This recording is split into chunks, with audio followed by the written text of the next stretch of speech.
I got an email from a lady who said, I messed up a lot today. Mostly people would think that was a bad thing, but it's only bad if you don't learn anything from it. She said, I had a friend, Sheila, over to my house, but then when she left, I just felt weird. At first I couldn't figure out why, but then I realized that I simply hadn't been myself while she was here. I'd been scared of what she'd think of me, of my house, my life, everything. And so I just tried to please her. I acted in the old stupid ways that I've done for all my life until the last couple of years doing Real Love. And when I realized that, at first I felt so embarrassed that I'd gone right straight back to my old fake ways, even with somebody who actually understands Real Love. Yeah, the old ways they kind of are just waiting there for us in the dark.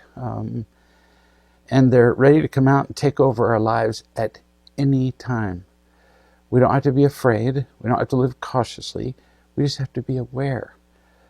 They're very old patterns, decades-long patterns. And if we don't live consciously, choosing to be truthful, honest, loving, they come out and rule our lives. The holes that we were raised in are very deep, very well established. Worse than that, they seem to have lives. They seem to actually move and follow us, so that if we take a misstep, poof, there's the hole that we thought we'd left, 100 miles behind us. It really is that tricky. But we don't have to be afraid. Again, just aware. She continues, later at group, my coach, when I told her about this, took my hands, looked me in the eyes and said something like, you're a beautiful person. You just made a mistake. That's a really nice example of coaching, as opposed to saying, oh, no, you didn't make a mistake, which is what people tend to do. Oh, no, you didn't mean to do that. Yeah, I did make a mistake, and maybe I didn't mean to do it, but I didn't mean not to either. No, this coach said, you screwed up, and you're still a beautiful person. She says, by the end of my sharing, I was seeing more and more of the stupid things I had said and done, even more than I realized while my friend was there. And I was laughing about how much I had really screwed this up. And I realized that if I had texted Sheila and told her that I could see my mistakes and how I had been unloving and fearful while she was there, I probably would have just ended up clinging to her even more. So I decided just let it go, not text her and not try to manipulate her some more. But now I feel light and clear about it. Well, what a lovely example of telling the truth and getting over a mistake and learning from it. Perfect. Make the mistake, just make it. Learn from it. Over. Nice work. This is a young mother who is learning Real Love and how to parent her kids. And to me, she is a hero of courage and dedication.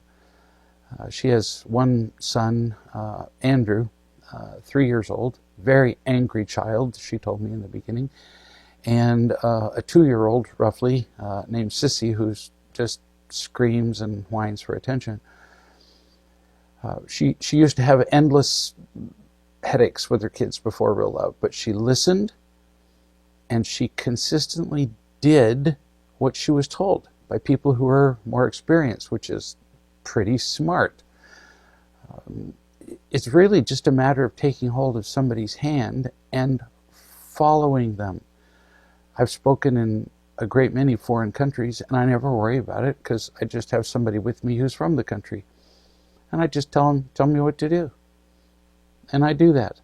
I don't worry about looking smart. I don't worry about making mistakes. I just hold their hand and do what they tell me. And that's what this lady did, which was really fun to watch.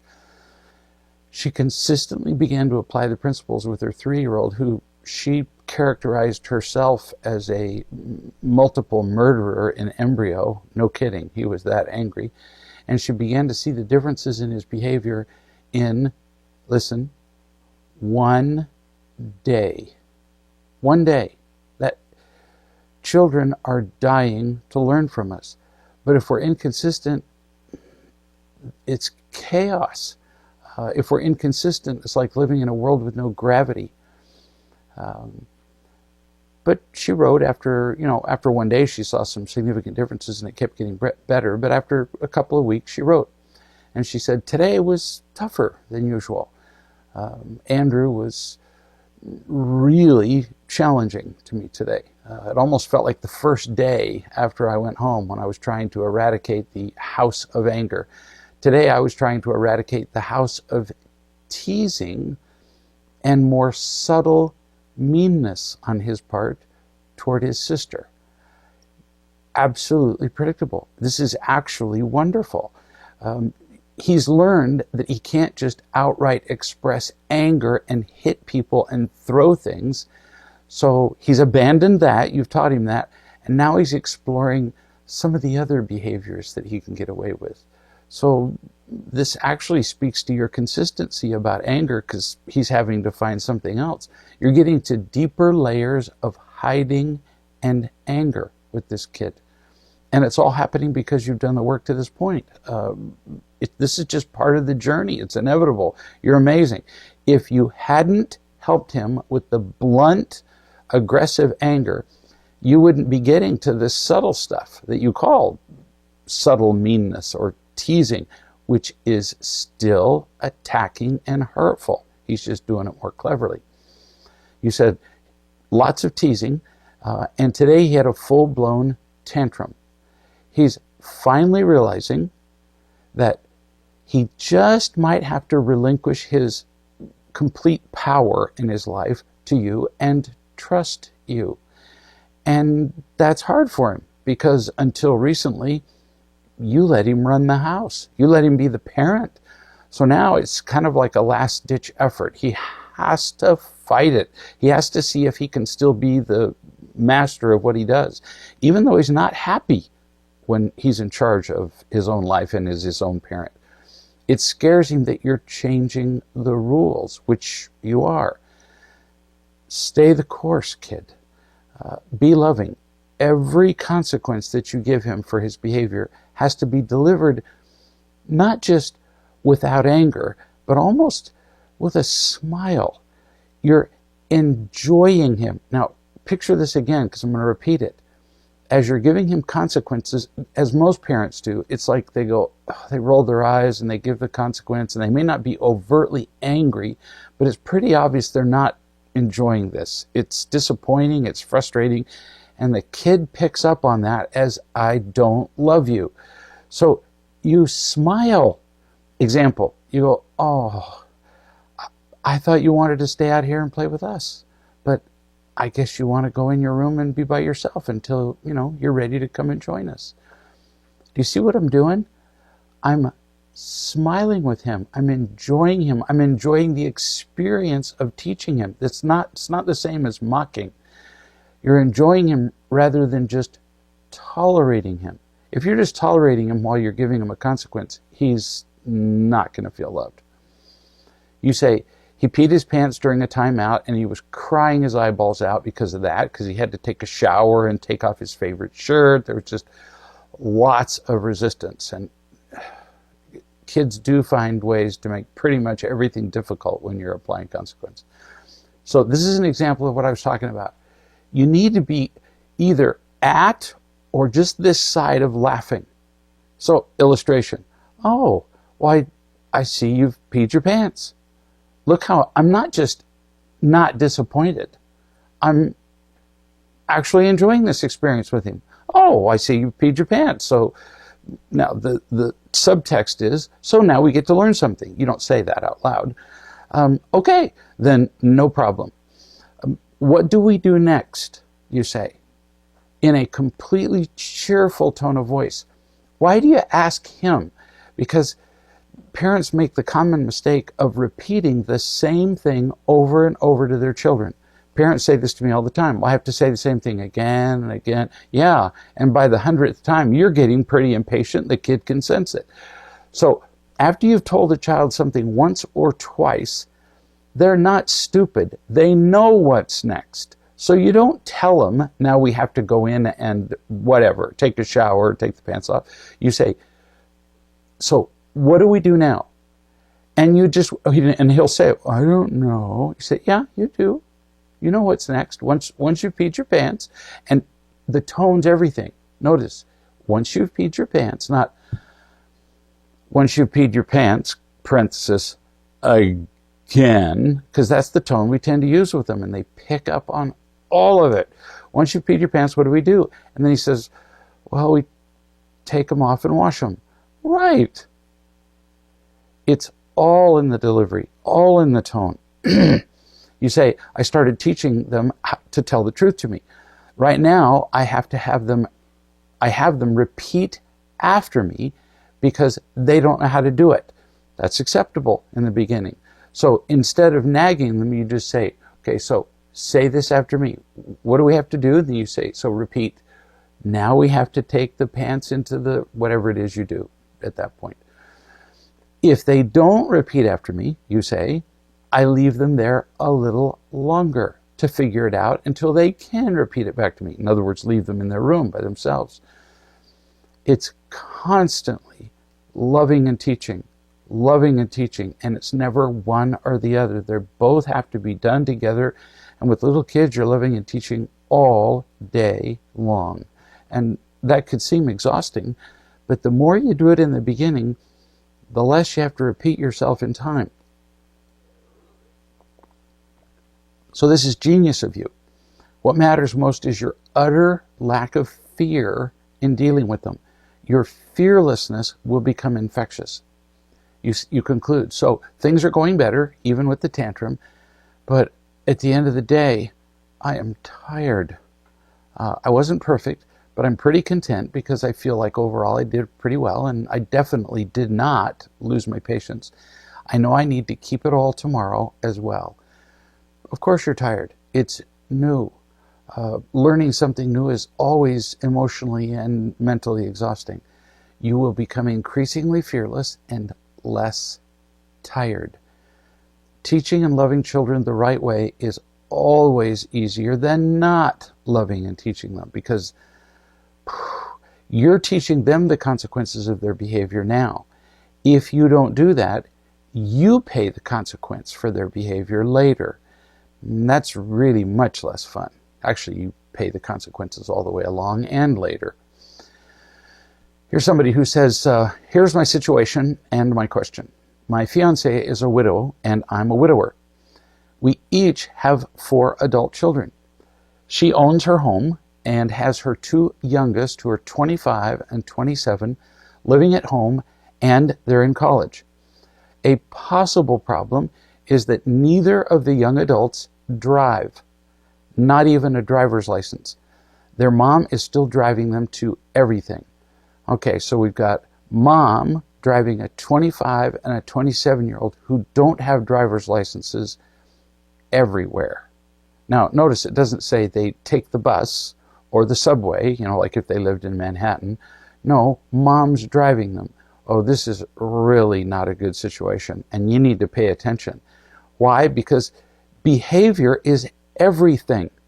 Behavior tells the truth far more reliably than words. And what's the behavior you're seeing? When a mother is still driving kids 25 and 27 everywhere, the meaning is absolutely predictable. I wouldn't need to meet her, and the chances of my getting this wrong are 0. First, it means she does not have the courage to teach them to be more independent. It means that she's so afraid of their disapproval that she can't say no to them. She can't say, nope, no more driving. You're going to have to figure this out on your own. You're going to have to figure out how to get a driver's license. You're going to have to figure out how to get a car, and you're going to have to get yourself to college. And if you want to buy one car between you and figure out how to do that, great. But she's too afraid because they intimidate her into doing whatever they want. Second, it's also very likely, like as in 98%, that she has a strong need to be needed by them, even indispensable to them. That's like, it defines her usefulness in life, to be the mommy, to carry around a 25 and 27-year-old. At 27, this kid's closer to middle age than birth, and this kid isn't driving. That means it's very likely that she uses them, and they will use her, and that will continue all the rest of their lives. I know actually a fair number of 45 and 50-year-old guys who still live in their mother's basement, and their mother cooks their food, and their mother cleans up their room, and their mother takes them places, and their mother does, pretty much everything, because the mothers like it. They feel useful. Without the kid, they wouldn't have a role in life. And third, with all of that, what we just talked about, with her being imprisoned by need and fear, she will never be free of them to be a true partner to you. She'll be too occupied with them. And if there's ever conflicts between what you need and what they need, I can already tell you how that's going to go. You'll lose. And you won't like it. And then after you're married, you're going to say, well, I don't like being second in priority to your kids. And she's going to be able to rightfully say, well, honey, you knew this when you married me. And you did. You continue. In addition, she's unwilling to let me help her deal with a myriad of household repairs and stuff that needs to be done around the house. She doesn't even want me to enter the home because she's so self-conscious about the condition of the home. So it's not just that there are repairs that need to be made. The place is a pigsty. So in addition to being afraid of her own children's disapproval, she's got other problems. Lots, but we'll just do a couple.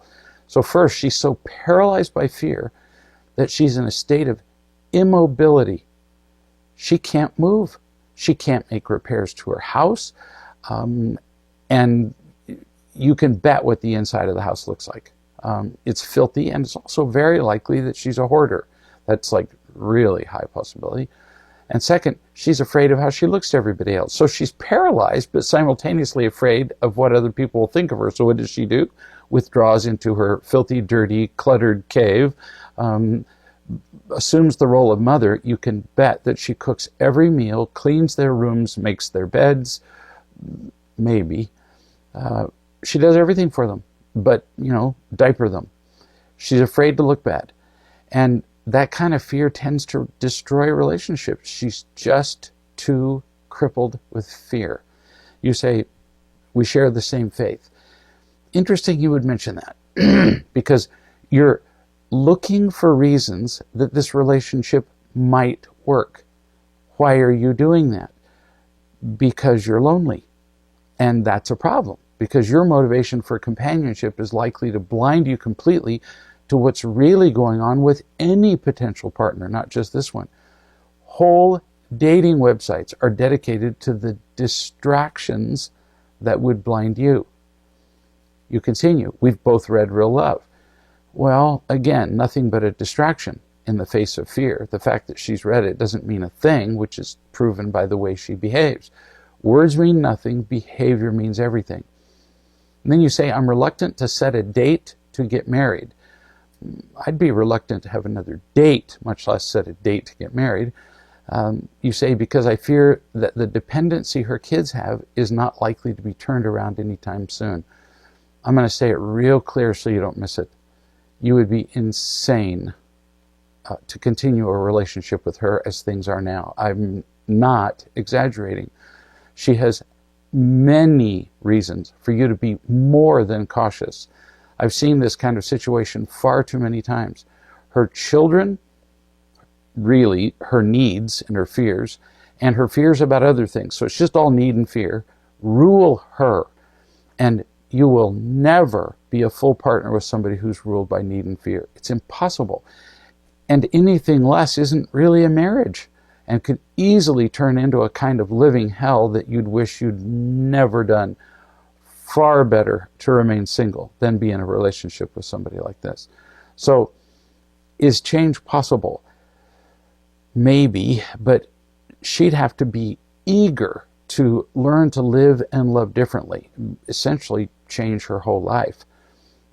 You said, I realize that it's important to tell the truth about myself regarding these two issues. How can we work this out? Well, I have no doubt that you have your own issues to tell the truth about, because if you were full and loving, you wouldn't even be attracted to a woman with this much fear. So What to do next? Well, you could let her see this response on a video chat. You could read it to her. That's one way. Highly unlikely to make a difference. It's absolutely certain that she has a serious lack of love in her life from early childhood, and that she thinks very little of herself. And until that changes, you have no possibility of a loving relationship. You could read a book, but you've already done that, and that didn't change anything. That's good information. It means you need more than that. You could try working with a real love coach, but I can just tell you from everything you've said here, that won't work. Her fears are too great to be dealt with except in person. So I would recommend that you get an intervention with a certified real love coach, where you would both spend at least 3 intensive days with the coach, learning about feeling loved, what it actually feels like, not just learning in your head, and learning how to love each other. She would have to be completely invested in doing this, even eager, or she won't benefit from the experience. Anything less, and I would strongly encourage you not to continue, because this is just a disaster in the making. Sylvie's story. Her mother, Jeanette, was annoyed one day and banged something down on the table. And Sylvie said, "You know, you shouldn't have done that." And Jeanette said, "I was wrong." And within a couple of minutes, they heard Bruce, who was like 3 at the time, over there in the corner singing, I was wrong, probably to the melody of some song he's previously learned. Pretty hysterical. Kids pay attention to every single thing you say and do. They really do. You think they're not paying attention? They get it. You're afraid? They feel it. You're angry? They're wounded. You're consistently loving and teaching? They feel that too. How can we expect our children to admit they're wrong and learn? Because how can you learn without admitting you're wrong? Or like, if a brother hits his sister, how do you expect the brother to admit he was wrong when they don't ever see us set the example of doing just that, being wrong? Children are justified in their belief that there's two different standards, because they're required to be wrong, but we don't do it. They're required to be nice to their brother and sister, but we parents aren't required to be nice to them. Does seem a little hypocritical, doesn't it? Here's somebody who wrote and said, I'm not sure why, but I let broccoli steal my peace last night. First time I read that, I thought they were referring to the fact that sometimes when I say it doesn't matter what the subject is, it could just be broccoli. No, it turns out she meant broccoli. She said it revolves around my relationship with my housemate. She shares a house with a lady. My housemate bought a big bag of fresh broccoli from Costco 3 or 4 weeks ago, and it's still sitting unopened in the fridge. Last night, as I was home alone cooking dinner, I saw the big bag, and I noticed that it's looking really old now, and it's well past its date of use by. So I investigated further, and I saw that the food under it and around it, all over the place. In fact, on her side of the fridge was well past the use by date. And we each use different parts of the fridge, and I was kind of, nosing around on her side, which may not have been wise. No, it wasn't. You continue. It irritated me that she had a bunch of old food in the fridge that was, I love this justification, right next to my food. You know that the stuff is in sealed bags, but it's going to be pretty dangerous being next, like nothing more dangerous than, old broccoli. Sitting right next to my food and probably getting stinky. Notice, probably getting stinky. Honey, if you can't smell it, then it's probably not stinky. I also thought that since my housemate works such long hours and is hardly home, maybe she hasn't noticed the old food piling up. Can you hear the justifications one after another? Stinky food, really close to my food. She hasn't noticed. That all these justifications are building up to something really nosy. I decided to help. This is the final clue that you're about to screw up. By taking the old food out of the fridge and placing it on the counter where I could show it to her and suggest that it might be time to dispose of it. Whoa, what a screw up. People on the whole pretty much generally hate having their stuff moved and then having other people point out something that's wrong that's absolutely none of their business. You continue. My housemate got home shortly after I put the food out on the counter, and I showed it to her. I would love to have a tape of this. Saying that I noticed that it was well past its use-by date. And I know it's probably not my business, probably, but I thought she might want to toss the old food out so we would have more food in the fridge. Your list of justifications is, I think, up to 10 now, because you just said your housemate keeps all the food on her side, but you thought it might be better for her that you both had more room in the fridge. She became flustered and defensive. No kidding. See, you're fortunate that your housemate is a woman like you, because a guy would have shot you on the spot for moving his food. So she got defensive. She put it all back in the fridge, and she said she would look at it over the weekend. My question, of course, is the weekend of which month? And might not want to throw it all away, because first she wants to smell it and taste it. Now she's sounding like a guy. It stinks. It has mold all over it, but I want to taste it first. This is a pretty good story. The fresh guacamole dip was purchased in September 7 months ago. That must be the 11th justification. All irrelevant, because all you need to remember is it's all none of your business. You continue. I was controlling. Yeah, no doubt in my mind now, but I thought she might appreciate the assistance. Her side of the fridge is almost always overflowing with food to the point that it comes close to my side, and yet much of it she will never eat. She overpurchases expensive food every week and eventually throws it away, and sometimes she tosses it out soon after it gets old. Other times she lets it sit in the fridge for months before tossing it. I'm not talking about condiments, like mustard, but fresh food that's meant to be used within a few days or weeks. And every week or two since I moved in, she comes home while I'm cooking and she complains that she never cooks anymore and really should start eating better again. I repeat, not your business, but you continue. She says she doesn't have time, but hopes that will change soon. She doesn't come home from work and shopping till like 8 or 9 at night most nights, and then spends most of the weekend in her room in bed. She's not happy. You think, if she spends the whole weekend in bed? She's always empty, feels unloved, has lots of OCD behaviors, and is super controlling, but clearly her OCD doesn't cover food. She's the one that I've called my victim mother with a different face. She could come home earlier if she wanted to, or make any number of changes that would give her more time.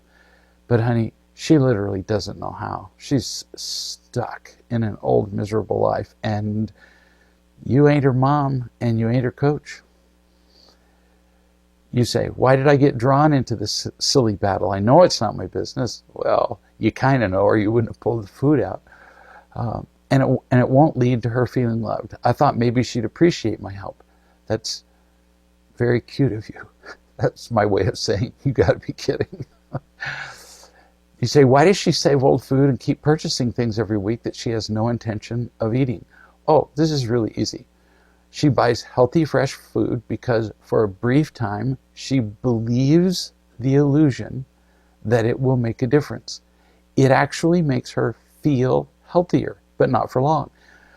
But she enjoys even the illusion briefly, so she keeps doing it. It's like people who buy gym memberships because it makes them feel healthier. In fact, people who run gyms, because I know people who do, they say they actually count on at least half the people who buy gym memberships never coming in. So they don't mind overselling them because the place will never be too busy. But these people buy gym memberships and never use them, just like your roommate buys healthy food and never cooks it. You say, I get confused by her behavior. She talks about how waste bothers her very much. Again, it's an illusion she lives. And is a big environmentalist. She makes a big fuss over wasting water or heat in the house. She drives a Prius to save gas. She recycles everything. All an illusion. She creates a world where she is so healthy and environmental and lives consciously, when the truth is that she's alone and miserable and stays in bed whenever she can. You continue. She works for a solar company and used to teach green business classes, yet she buys all sorts of things she never uses, including food. I think I understand, but I still get confused by what she says are her values and what she does with her behavior. So forgive me for a second. You're kidding. This is what everybody does. Your housemate's not unusual. We just do it in different forms. A man says that he loves his wife, but never demonstrates it. A man never pays his wife any attention, but if another man says something rude to his wife, then he gets all up in the guy's face.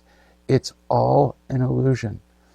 When we say that we love somebody and don't do anything about it, our words make us feel better, even though they're a lie. We love the lie of our words. Behavior tells the truth.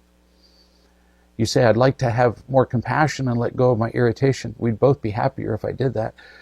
Is she buying broccoli to use as her excuse to remain a victim? Nah, not that complicated. Just the illusion we've been talking about. So every time she looks at it, she can feel sorry for herself, and I can too. Is she over-purchasing to help her feel safer? Nope, you're making it too complicated. She lives a lie.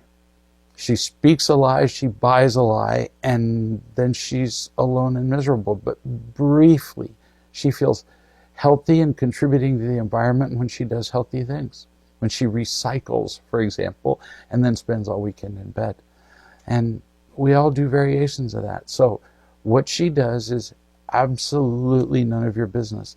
The only possibility at all that you could maybe make a difference in her life is if you're happy, and by the way, not nosy, and loving, and she sees in you a light that she's drawn to, then she might ask you questions and learn to be happier, but not until. This is from a woman who's been involved with real love for some time, but recently has realized that there was so much more, that she could go so much deeper. And so she asked me what she could learn next. Don't ever ask me that question unless you're interested in the answer. I said, you're a reflex. What do you mean? I said, what I just said. You are mostly just a reflex. You don't make enough conscious choices. Instead, you just reflexively respond to the stimuli around you, to your environment. She said, well, give me some examples. Easy. When you're uncomfortable, you laugh. You entertain, the reflexive laugh that people do when other people tell a joke or do something, and we just do that little fakey laugh so that they think that we, are actually entertained by them. I said, you entertain people. You also pretend to be tough when things are difficult, when in reality you're actually a tender-hearted little girl. Long pause. She said, I do that. So what's the other choice? Easy. Be tender. Be vulnerable. Be soft. Don't defend yourself. Try for a while, see what it's like to not laugh at people, even when they're funny. No laughing, no being tough, no entertaining, no fake smiling. None. We had lots of calls and emails and more, and she got it. Most people don't. Most people don't like going deeper and finding more. And she wrote, and she said, I woke up the other day and I reached over to hold my husband and I kissed him tenderly on the face, and I discovered, after 25 years of marriage, mind you, I discovered that he liked being kissed tenderly on the face. I did not know that after 25 years of being married. But he really does. How could I not have known that? Because you've never allowed yourself to be tender. Because in your household, when you were a little kid with your parents, you were raised in a war, pretty much a war zone, where you were criticized, attacked, laughed at. And so what did you do? You chose to be tough and entertaining. Being vulnerable and open and tender would never even have occurred to you as a kid for the whole time you were being raised till you were out of high school. How could it in a war zone? But now you have a parent, a loving parent in real love, who's teaching you how to be defenseless in an environment where there is no need to be fearful and defensive. So you chose to be defenseless and fearless. And then you discovered that without the defending behaviors and the protecting behaviors and without the fear, you discovered you. Without the distraction of all that stuff. That's very cool. Might possibly be the coolest thing we'll ever do. Discover who we really are.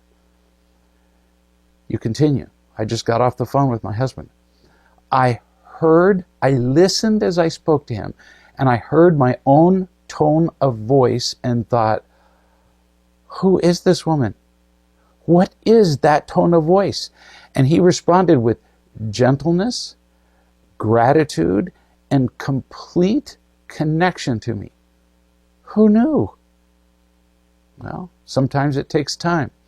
It takes uncovering layer by layer all those behaviors that we learned to help us survive, but which then keep us from being happy.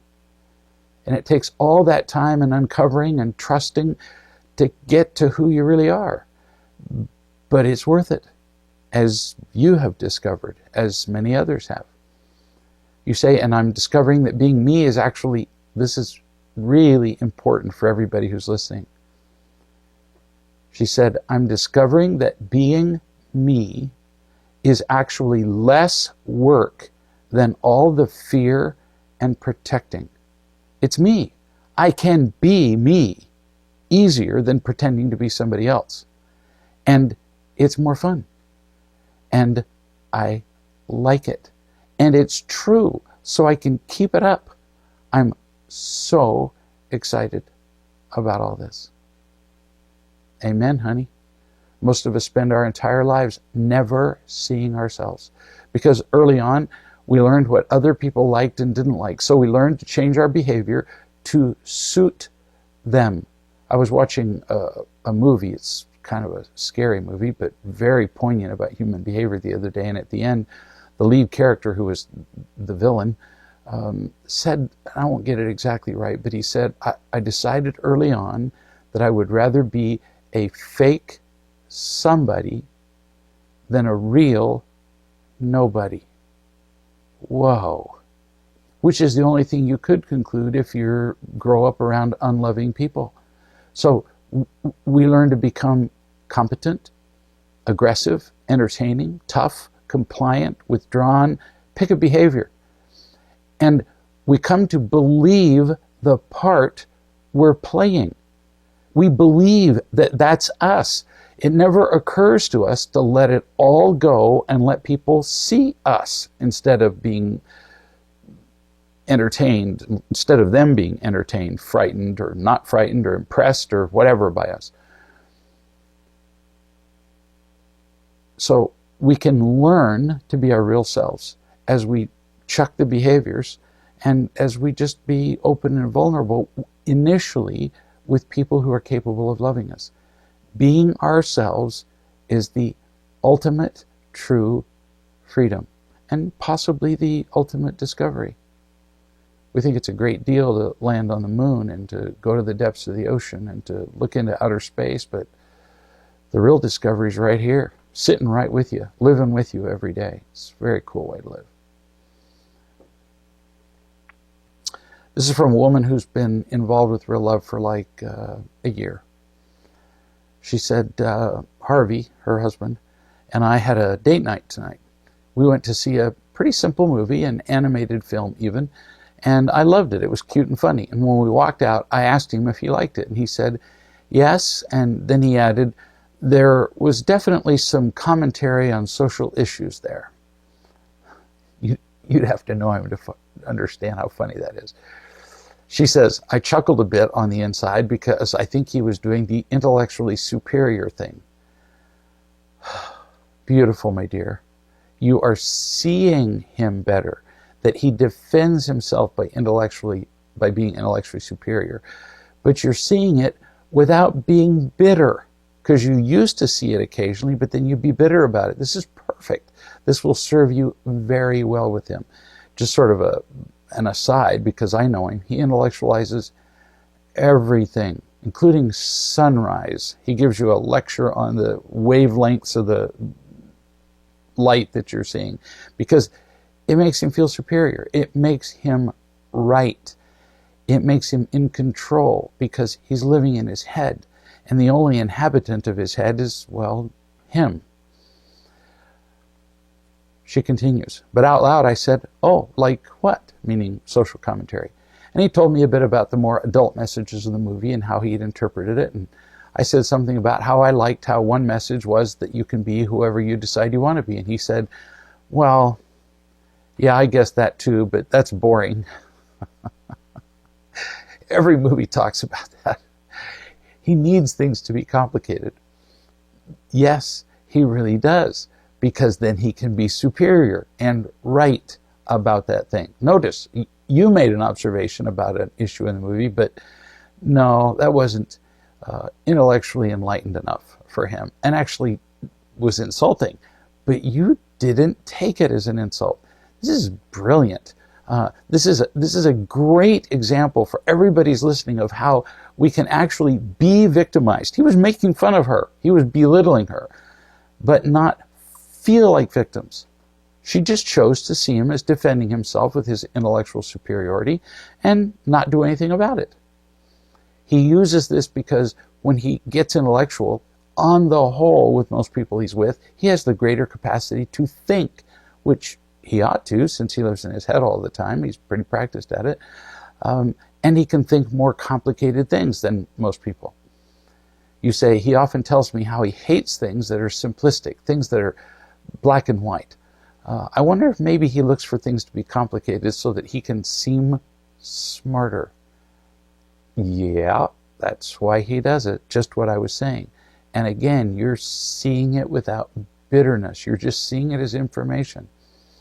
You say if things are simple and easy to understand, then he doesn't feel intellectually superior anymore. Kind of like, now this is unbelievable. Here she is telling the truth about her husband without being bitter. Now get this next sentence. She says, kind of like I make up problems that seem unsolvable because then I don't have to be responsible. Sheesh, kid. You get 5 stars just for that one sentence. That's brilliant. Instead of focusing on his mistakes, you say, yeah, that's really no different than what I do, just a little different style. When you're not afraid, your brain engages in magical ways like yours just did. Yeah, you do make up problems. Drama, which is one way that you don't have to be responsible.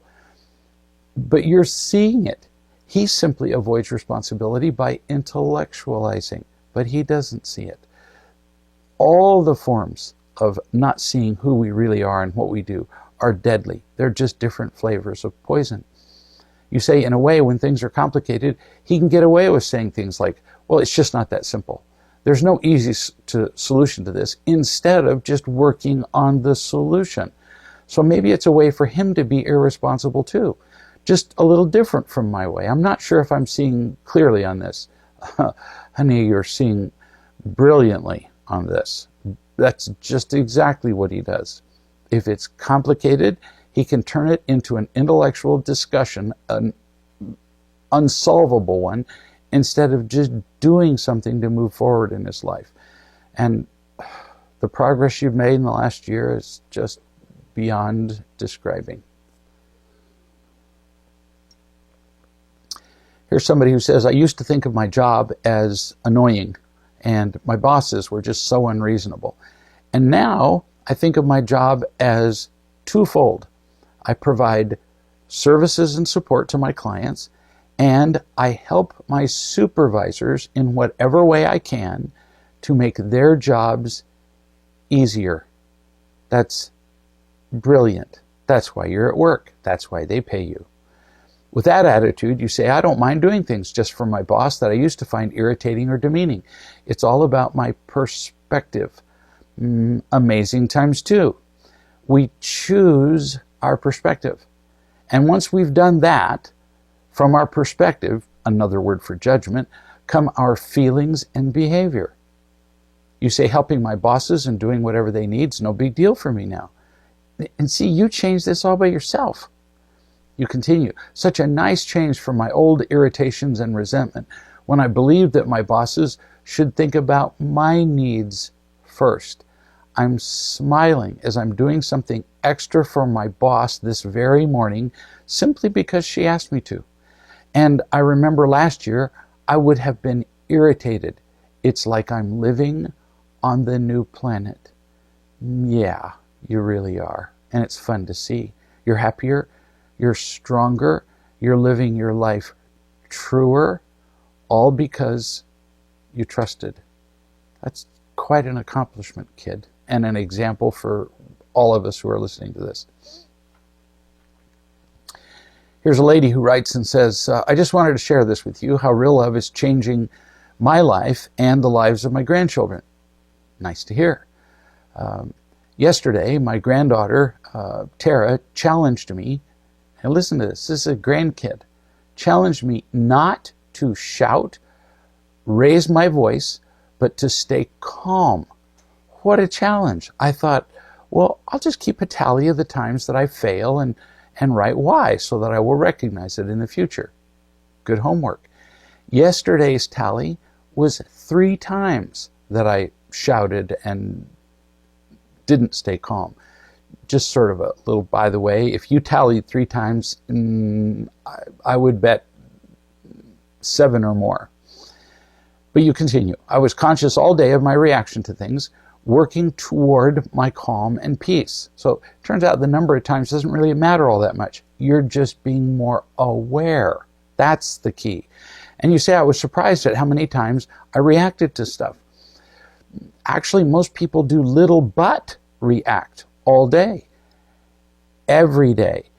If instead of them keeping score, how many times a day they react, if I were to walk next to them all day long, invisibly, because they would change their behavior if they could see that I was there, if I could have a videotape, with most people, I could identify 100 or more. We react all day long.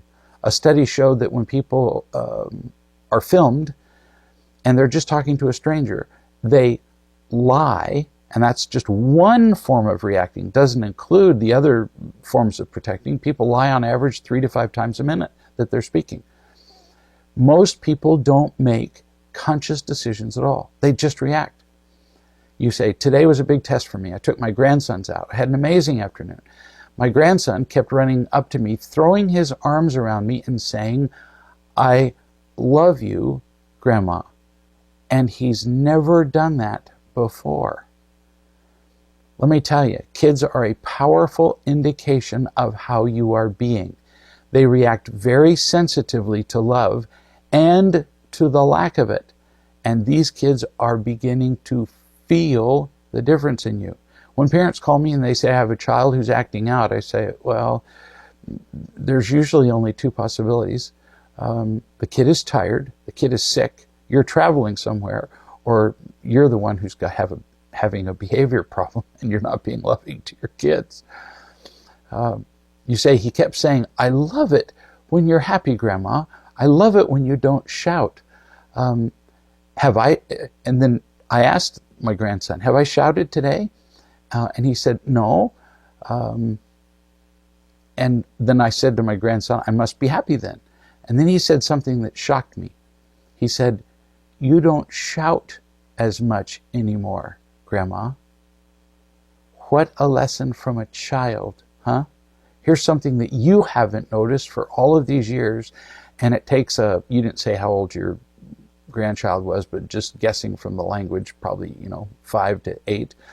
And here's your grandchild pointing out what you do. They're very sensitive to us. You say, I've been trying really hard to remember that I'm loved, that I do not need them to love me. It's not their job to love me. And today the feeling that came over me as I listened to him saying these things was so beautiful. It was a pure rush of joy and peace that just burned in my chest as this little boy's words and expression of his affection were given to me. It really kind of makes it worth facing what you were doing, doesn't it? It's made a difference in your life because you were willing to be more aware. Bless your heart. Then you say, have I cracked it dealing with my grandchildren in a real love way? No, I'm not done, not by a long shot, but I've made a start. And today the time with the boys was nothing but joy, peace, and laughter. So I know I'm moving in the right direction. Lots to learn still, but after today, how can I not be excited at the future and what it holds for me and my family? Well, bless you, and thanks for sharing it with us, because we pretty much all have something to learn like this. We have effects on the people around us that we do not realize. And if we open our eyes, we'll begin to see it, and it's always worth it.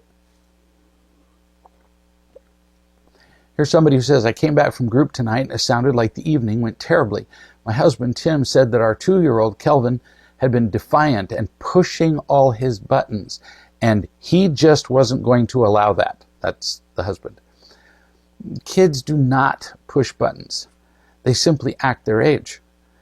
It's up to us as adults to love and teach them. It's not about them tormenting us. We torment them, which is why they act out. So Tim had to put Kelvin into his room several times. And he also said he got really annoyed when he couldn't find any clean diapers. And then he said, I don't even know why this is an issue, which is his clever way of hinting at me, you're not doing your job properly because you didn't get enough diapers. So I said, well, it was an issue because I hadn't been responsible about making sure that we have enough diapers left. And I told him that I bought some on the way back from group. Bless you. Everybody who's listening, hear what she said? It's an issue because I was not responsible. She told the truth. I said, it sounds like it was a tough evening for you. He said, well, it was. And I hugged him. I told him I loved him. And he said, I'm tired and really grumpy, so maybe it's best that you just leave me alone. While I was hugging him, I said, every spouse listen to her response. So he's pretty much telling her to go away. And while she's hugging him, she says, oh, that's the last thing you need, to be alone right now. And I'm wondering if you're training to be Buddha. That's just beautiful. He talked about how he hasn't been feeling well lately, that he's been stuck in his head. And that's the problem for him, stuck in his head, where he's alone. You say that he told you that he needs to do more exercise, get better sleep, prioritize better at work, find a hobby, the usual things that he thinks will make him happier. And the usual things that are said by people who are stuck in their head. I just listened to all of it. All the time I was thinking, no fear. And I'm not alone here. Beautiful. She's been listening to a wise man someplace. Finally, he said, thanks for listening. I just needed to vent and get it out of my system. And I took his hand and I said, what you needed was for somebody to listen to you and care about you. And he smiled and he said he felt a lot better. Now, this went from the evening went like crap to her holding his hand and kissing his neck and listening to him. And it all changed because she was loving. Miracle. Before he went to bed, he said, do you think I'm fun to be around? That's a really dangerous question to ask somebody, especially your spouse. I couldn't believe he still wasn't trusting me. So I smiled and I said, now mind you, this is the guy who's stuck in his head. She said this brilliantly diplomatic thing. She said, well, I sure enjoyed being with you tonight. That's pretty good. And that was true. You're getting very good at this, kid. Even if I can't see anything happening quickly, she says, I'm trying to take a step back, and I see that our marriage has actually never been better and seems to be getting better all the time. That's really true. Oh, you all just couldn't imagine how hard she's worked at this, and the ups and downs and hills and valleys and, well, actually enormous potholes that would consume a car she's fallen into. Yeah, your marriage really is better because you never quit. You kept at it. You fell down, you got right back up. It's really exciting. And I also think she says that Tim has grown and is learning. See how generous she is? But he's growing in great part because I'm growing. I'm right now, for now, pulling both of us. True. And yet, see, she's not bitter about it.